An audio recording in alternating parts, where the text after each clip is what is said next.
Good morning, boys and girls. Are you up under the television so you can hear this story?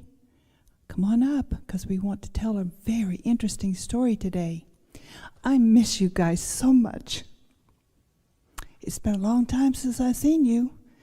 Some of your parents have been kind enough to put you on Facebook so I can see you on Facebook, and that's fun.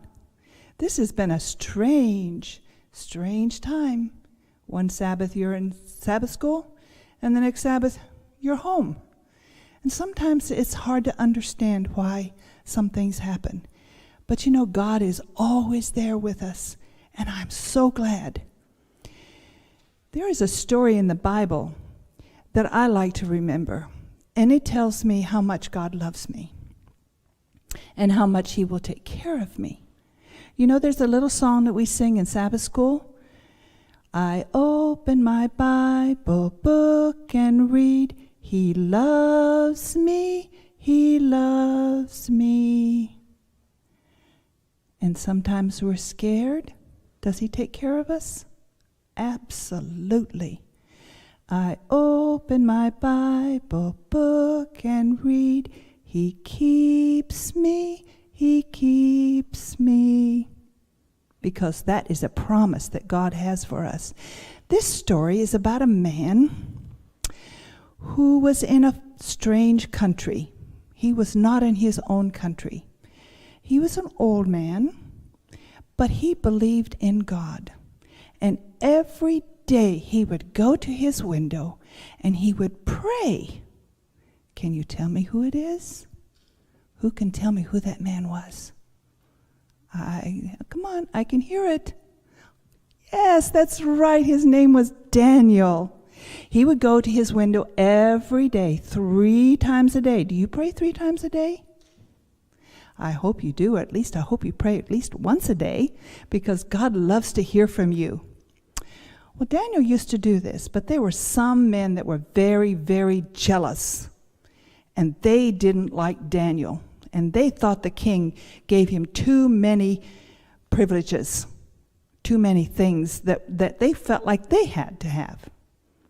So they decided, what can we do to make the king say something about him or do something to him? And they thought and they thought, and they couldn't think of anything that Daniel did wrong in the kingdom. They couldn't think of one thing, because Daniel was a good man. Then they had an idea. Ooh, what do you think it was? Does somebody know? Somebody going to answer? Oh, I can see hands going up. Okay, they decided, I know what we're going to do. We're going to tell the king that Daniel is not worshiping him. In this country, everybody had to worship the king as he was a god. But Daniel wasn't worshiping the king, because who was God? God was up in heaven.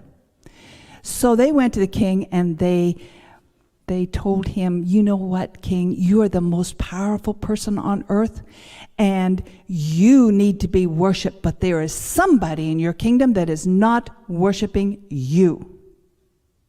Who in the world is that? It's Daniel. Well, they didn't tell him that yet. They said, you know what? You need to make a law. You need to make a law that says everybody has to pray to you.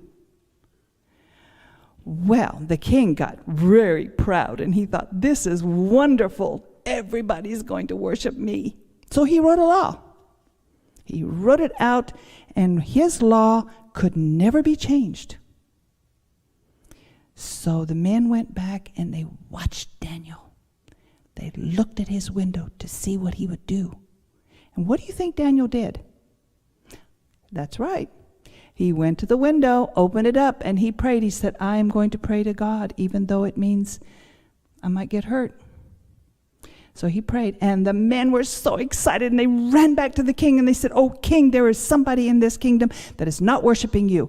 He is worshiping somebody else. And the king said, who? And they said, Daniel. Oh, the king was so sad. He was so sad. He knew he had been tricked. But he had to follow the law. And the law said if you don't obey the king, if you don't worship the king, you have to be thrown into the lion's den. Now that's pretty serious. So the king went to Daniel and he said, you have to be thrown into the lion's den. So he was thrown into the lion's den. And the king went home and he could not sleep that night. He tossed and turned and tossed and turned. And as soon as the morning came, he went running to the den and he opened it up and he said, Daniel, Daniel, are you there? And what do you think he heard? He said, I am here. My God has sent his angels and have shut the lions' mouths. Oh, the king was so happy. He was so happy. Did God take care of Daniel? Yes, he did. God is going to take care of us in this funny time. It's weird. It is a funny time. But you know, God will take care of us and he will always be with us. Now, parents, I have a little blurb here. Last evening on PBS, I saw a thing about 2 Loma Linda 4-year medical students who wrote a little book called Why We Stay Home. It's just 10 pages long, and it's downloadable. I went to Google, and I said downloaded books, and then gave the title. It's a nice little way of explaining to your children about the coronavirus, and it will help them to understand what this is all about. And I was impressed that it was written by 2 Loma Linda University students, medical students. So if you have a chance, the book is Why We Stay Home. And you can download that for free. They want that for free. Boys and girls, I love you so much, and I'm so anxious to be able to see you again. Goodbye. Happy Sabbath.